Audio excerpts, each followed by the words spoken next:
Hi, thank you for watching us at Tax Talk UK. Today we're going to talk about the Construction Industry Scheme, often referred to as CIS.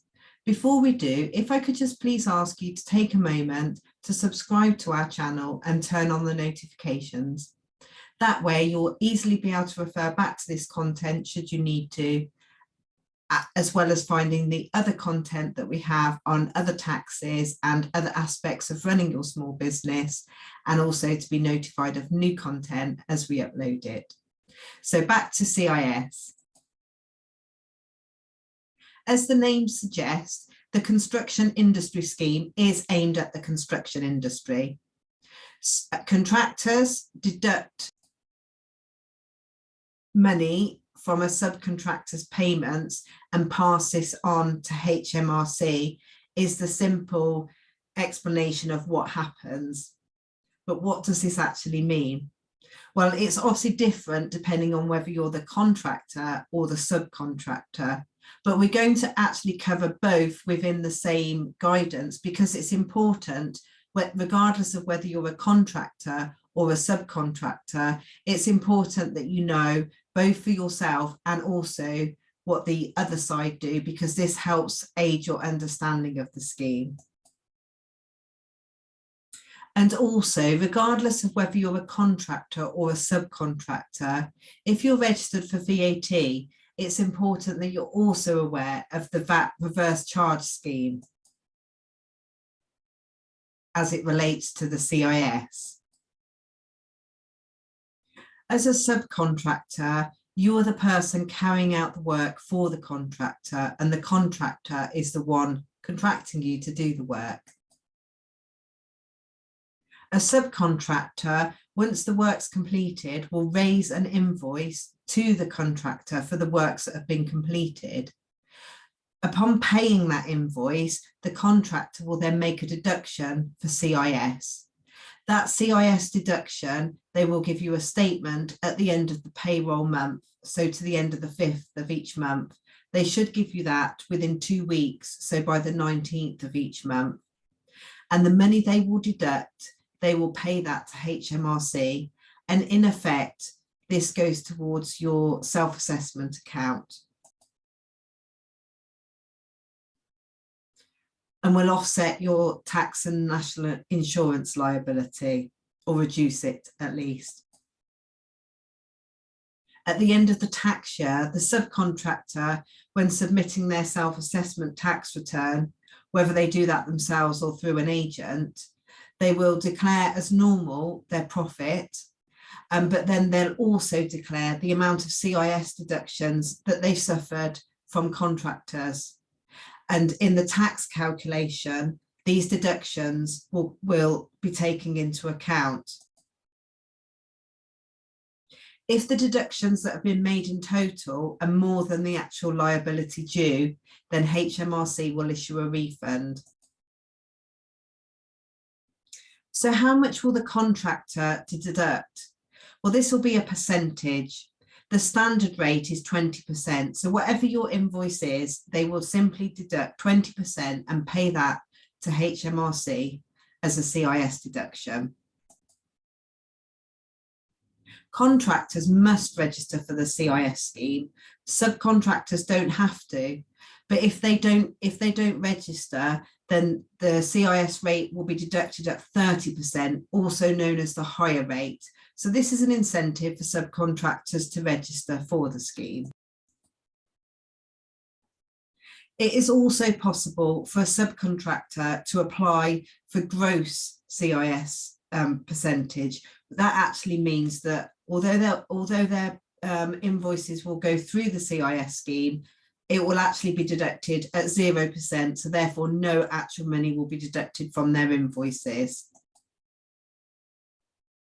CIS covers most construction work to permanent or temporary buildings or structures, and also civil engineering works,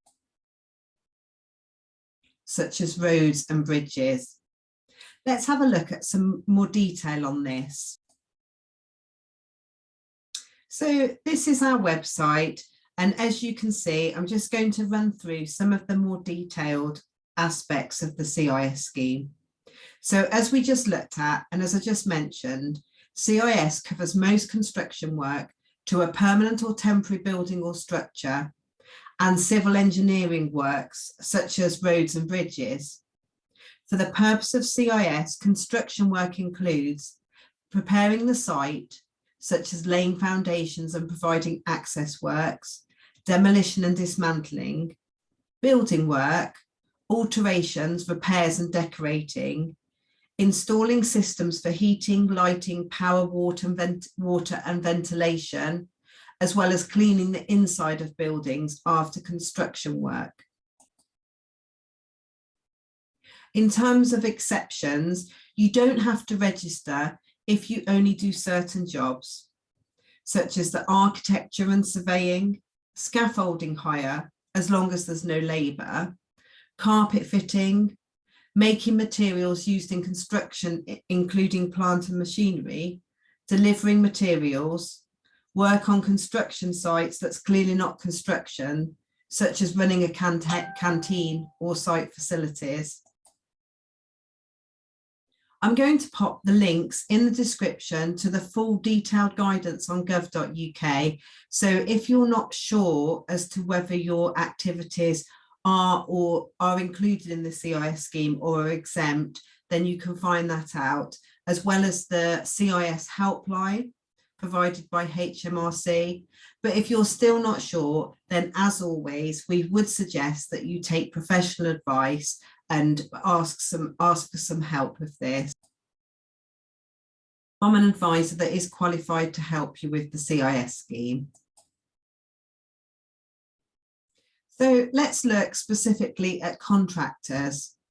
You must register as a contractor with the CIS scheme if you pay contractors to do construction work and your business does not do construction work, but you usually spend more than £1 million a year on construction.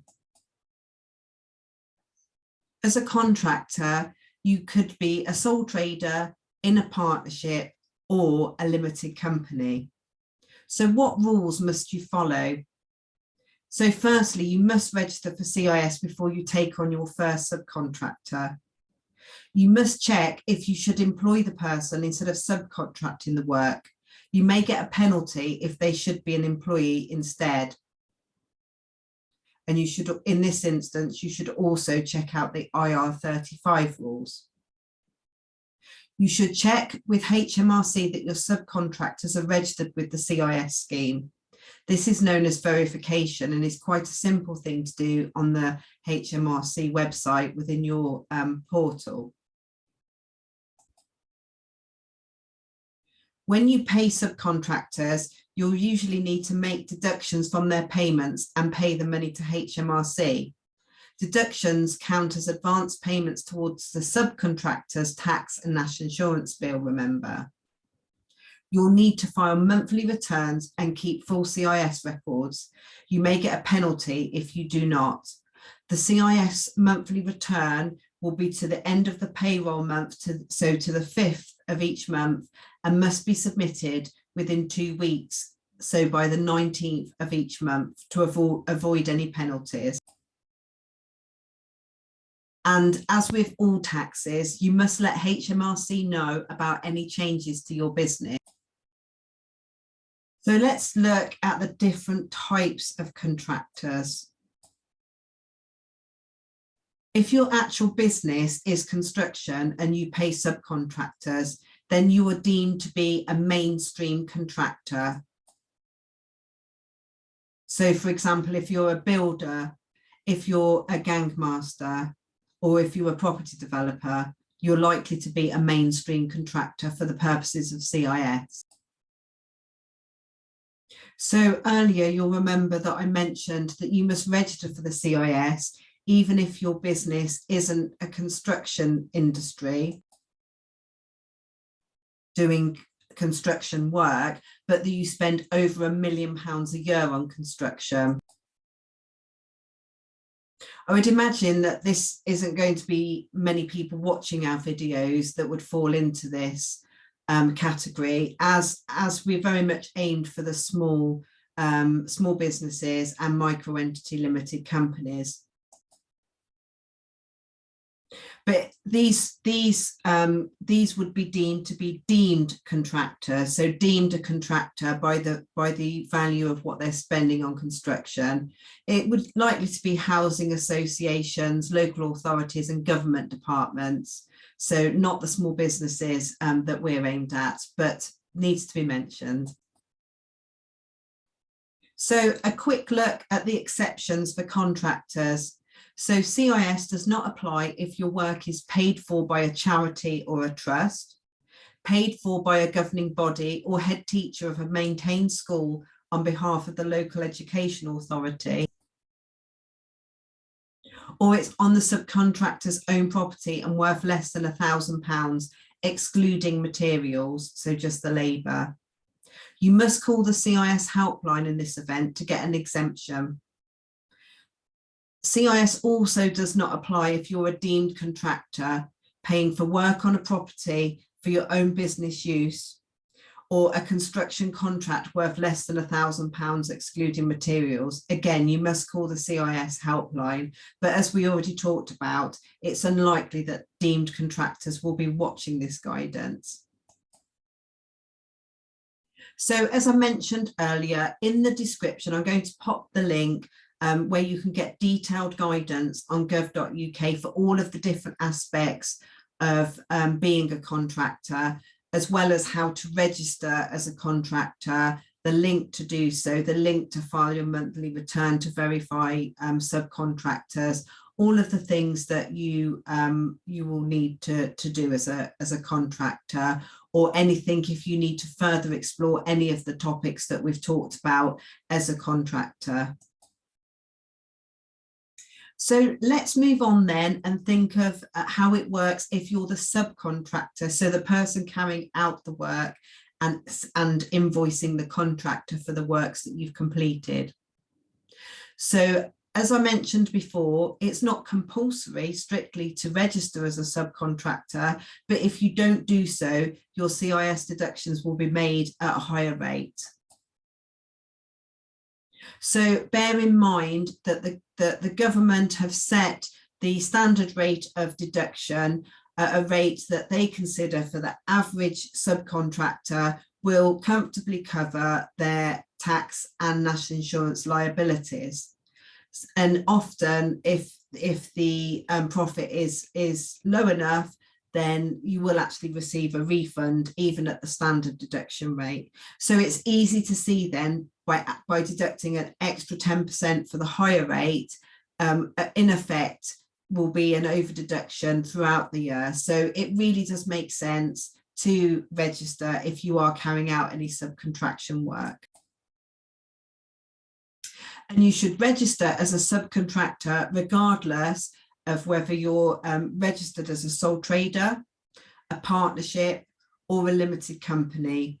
There's no difference to any of those three trading styles. You must still register as a subcontractor in the same way, and everything happens in exactly the same way regarding the CIS scheme. The only difference relating to the trading style is that if you're a sole trader or a partnership, then you will recover the deductions that have been made by the contractors by entering the total on your partnership or self-assessment tax return on the self-employed section. If you're a limited company, then you will recover the CIS through PAYE payments. And if you don't have any to make, which means that therefore there's none to be deducted, or your payments are lower than the CIS that has been deducted from you, then you will need to apply directly to HMRC for them to send you a repayment for the CIS deductions that you've suffered. And when I say suffered, that is the term of when you've had deductions made from your invoices. So if you don't want to have CIS deductions made by contractors and you're a subcontractor, there are circumstances, depending on the value of construction work that you're doing, there are circumstances where you can apply for gross status, which means that you still fall within the CIS scheme, but the deductions, in effect, deductions are made at 0%, so there are no deductions. And that can be useful for limited companies, for example, that don't employ people, so don't have any PAYE payments. So therefore, it becomes more complex to recover the amount deducted. That may be something that you'd want to look at. And in the description, I'll put the link to the detailed guidance, so you can find out if you think that this might apply to you. So it's only if you're self-employed or trading as a limited company or partnership that you will need to register as a subcontractor. If you're employed as a builder, for example, labourer or any other tradesman within the construction industry service, if you're an employee, you don't need to register. And I'm going to, again, in the description, I'm going to pop a link where you can check your employment status. But basically, if you get a pay slip at the end of each month and your employer deducts tax and national insurance, then you're likely to be an employee. If you have to complete a tax return of any kind, whether it's a partnership, self-employed or company return, then it's likely that that you're self-employed and you will need to consider this. I'll also pop a link in the description to this video for you to find to be able to register as a subcontractor, and I'll also put the links to the technical guidance that you might need to look at, things like I just mentioned about applying for gross status and the general operations of the CIS scheme if you're a subcontractor. I'll pop all those in the description. And if you can't find what you're looking for in the guidance on gov.uk, HMRC do have a dedicated CIS helpline that is open 8 till 6, Monday to Friday. And as always, most of the HMRC helplines, the earlier that you can ring in the day, the less busy it will be. But just leave yourself plenty of time if you do need to call, because they can get very busy and you can be waiting for a little while before you can speak to somebody.